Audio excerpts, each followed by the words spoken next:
Bismillah. Assalamualaikum warahmatullahi wabarakatuh. Selamat pagi buat teman-teman. Mudah-mudahan hari ini teman-teman dalam keadaan sehat walafiat dan dimudahkan urusannya.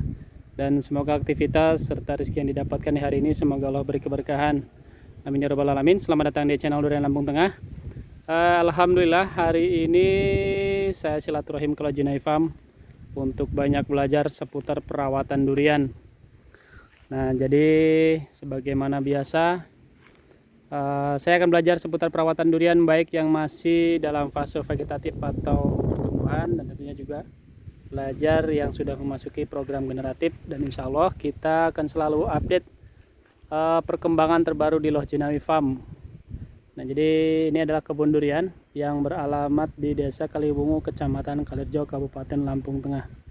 Di video sebelumnya kami sudah berbagi seputar tentang baik itu kondisi bunga di Lojinai Farm. Nah, untuk hari ini mengenai tentang bibit awal tanam. Nah, jadi yang di depan kita ini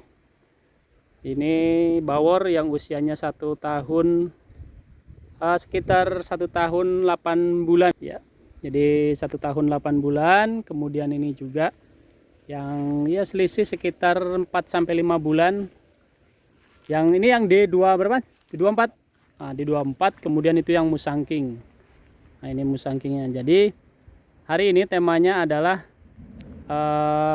seputar bibit awal tanam itu seperti apa, dan tentunya ini membandingkan satu sama lain, tapi untuk lebih rincinya di Lojinai Farm. Jadi kenapa di sini ada yang mungkin usianya hampir sama, tetapi dari postur ataupun ukuran pohon sekarang kondisinya berbeda jauh.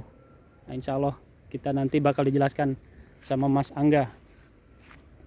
Ya Mas, ini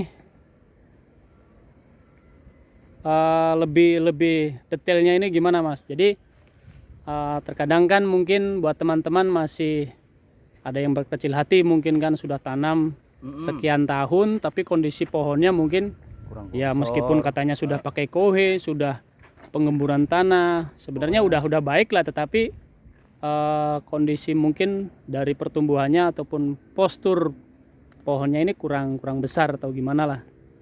Kurang maksimal lah ya, kurang maksimal lah intinya. Karena biasanya kan begitu kan, kita membandingkan dengan lahan orang lain kan, kayak gitu Ya.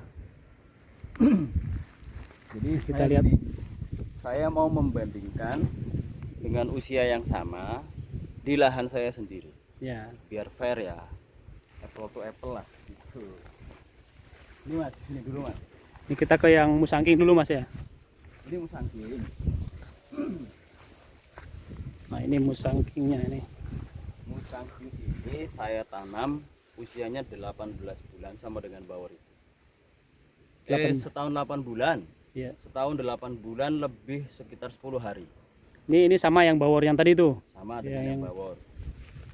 Kan dengan bawor ya pertumbuhannya ya hampir lah. Hampir mungkin sama. ya. Mungkin tinggi itu, cuman bentangan cabangnya kan jauh. Nah, ini poin yang mau kita bahas kan, kok usia setahun 8 bulan posturnya udah begini gitu. Kan.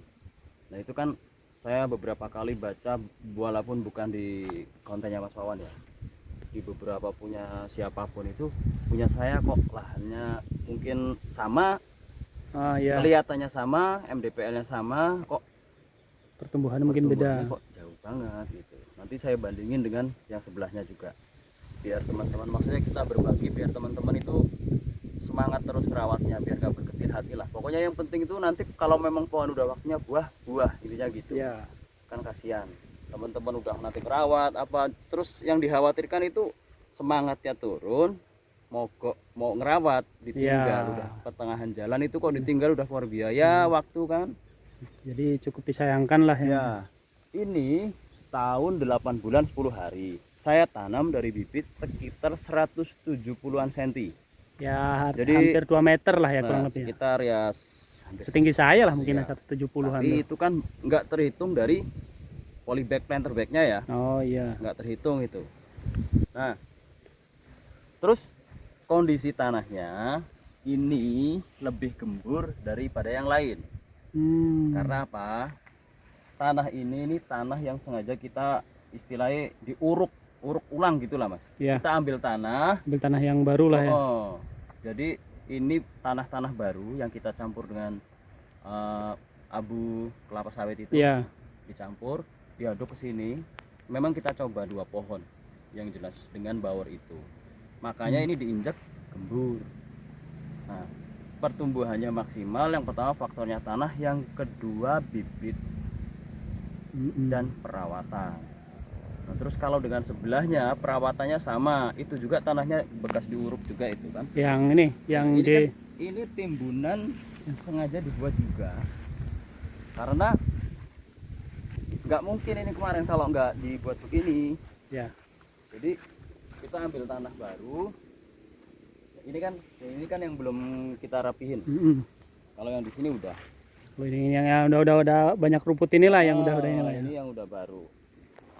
Nah ini D24. Ini kalau seingat saya itu April antara itulah. April ke Mei pokoknya. Nah, ini kalau bibit nih ukurannya? Nah bibitnya Mas, bibitnya itu sekitar mana ya, yang mirip-mirip hampir segini lah, gede yang segini lah, sekitar segini deh Mas. Ya segitu. Nah cuman batangnya lebih besar sedikit. Oh yang ini, yang di 24 ini ya. Itu kan kenapa nih, kan jauh banget tuh dengan bawor sama itu, selisihnya cukup jauh ya, jauh. Padahal kalau selisih tanamnya enggak seberapa bulan lah selisihnya kan ya. Bulan. Terus ini kita bandingin lagi dengan duri hitam itu. Oh ini. Nah, duri hitam itu jelas-jelas ada dokumentasi dari Mas Wawan. Waktu Mas Wawan awal-awal kesini kan. Nah iya. Mas Wawan awal kesini tuh ya bibitnya masih inilah ya, segini lah. Nah ini udah rimbun. Mendingan ini malahan daripada waktu bibit kita tanam. Iya. Sekarang kita kesini ya. Biar fair. Ini yang setahun. 1 tahun. Sama. Iya. Sama. Nanamnya bareng kok ini. Kecuali yang itu. Nih. Nah iya. Ini kita tanam dari bibit yang kecil. Kondisi daun. Nanti lihat aja di videonya Mas Wawan yang lama. Udah lama lah ya. Pertama kesini. Iya. Yang blok-blok atas lah Ya, kalau lebih videonya itu.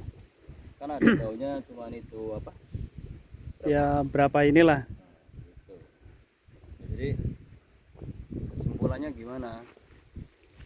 Kita nggak boleh terlalu membandingkan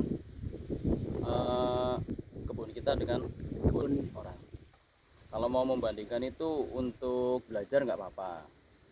Tapi kalau menurut saya pribadi kan harus ada momen dimana kita bersyukur loh Mas. Iya. Kita udah berusaha, udah kelihatan bagus, ya udah, mungkin yang belum kita lakukan itu apa, bersabar. Ini kan bukti di sini, lahan ini bibit beda, perawatan sama, ya beda. Jadi artinya kalau cuma berbicara ini usianya berapa tuh, 1 tahun 8 bulan, tanam dari bibit seberapa, 170 cm, ini masih harus dikoreksi lagi. 170 cm itu bibit yang bagus, rimbun atau enggak. Iya.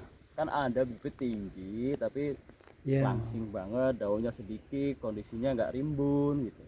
Enggak bisa. Jadi memang harus jeli dalam milih bibit juga lah ya. Makanya sebelum tanam itu kayaknya dari kemarin-kemarin saya pernah ngomong kalau bisa tanam bibit itu di atas 1 meter yang rimbun. Iya. Paling enggak yang cabang udah muter lah ya. Ya, kalau dulu saya ya nanam bibit kecil itu agak ngoyo istilahnya, enggak.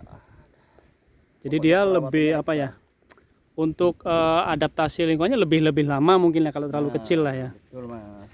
Itu saya tanam hibrid L13. Oh iya.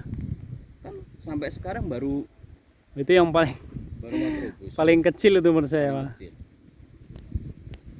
Jadi kalau bisa sekarang ya yang ideal lah kalau apa ya, 13 kan kemampuan orang untuk membeli bibit itu nggak sama. Ya kalau maunya sih bibitnya yang besar, planter bag rimbun atau dongkelan atau apalah gitu. Tapi kemampuan orang, perekonomian orang kan nggak sama dengan Ya, punya kebun durian. menyesuaikan Kalau, kemampuan lah. kalau berbicara ideal ya antara budget dengan perjalanan yang akan dilakukan, menurut saya mending beli bibit semeter, harganya masih masuk akal, masih untuk halayak orang pada umumnya itu udah umum lah harga segitu. Ketika ditanam, merawatnya nggak terlalu bikin orang pusing tuh. Jadi lebih ini lagi lah ya, Iya mas. lebih teliti lagi. Iya. Jadi kalau memilih bibit buat teman-teman nih saran. Jadi sebagai pembanding ini di Loh Jinawi Farm. Nah, berbeda mungkin kalau lahannya mungkin memang tanahnya kondisinya bagus, DPM DPL tinggi lah ya. Bibit perawatan kecil mungkin lebih lebih nggak ada tahan, masalah, cepet kan lah ya. biasanya lebih tahan. Nah, Itu yang pun jadi ya tetap apa ya, tetap ngurusnya agak lumayan. iya. Nah kalau terlalu kecil, kenapa saya mereferensikan semeter lebih, karena buang-buang waktunya juga lumayan. Itu dilahankan dengan kondisi sangat kecil, itu kita buang-buang waktu, kecuali nanti pemupukannya ekstra kan kayak gitu. Cuman kan kita bicara secara garis besar kan nggak kayak gitu lah, biar umum. Oke. Jadi itu tadi mungkin gambaran buat teman-teman yang mungkin mau tanam durian. Jadi untuk bagaimana kondisi bibit ideal untuk ditanam, tentunya juga menyesuaikan kemampuan mas ya. Nah, jadi jangan terlalu memaksakan juga, tapi memang disesuaikan dengan budget atau kondisi finansial teman-teman. Jadi untuk hari ini kita bahas seputar bibit. Jadi untuk awal tanam seperti apa, nah kenapa bisa berbeda, nah tentunya juga semua dilakukan harus memang dengan apa ya, berkelanjutan. Jadi jangan sampai setengah-setengah, karena kalau sampai setengah-setengah nanti biasanya di tengah-tengah jalan ada masalah sedikit langsung berhenti dan tidak mau melanjutkan. Nah itu yang jadi masalah. Nah, jadi mudah-mudahan apa yang kita bagikan hari ini semoga bermanfaat, dan insya Allah kita besok sambung lagi untuk perawatan di Loh Jinawi Farm ini. Demikian, mudah-mudahan apa yang saya bagikan hari ini semoga bermanfaat. Assalamualaikum warahmatullahi wabarakatuh.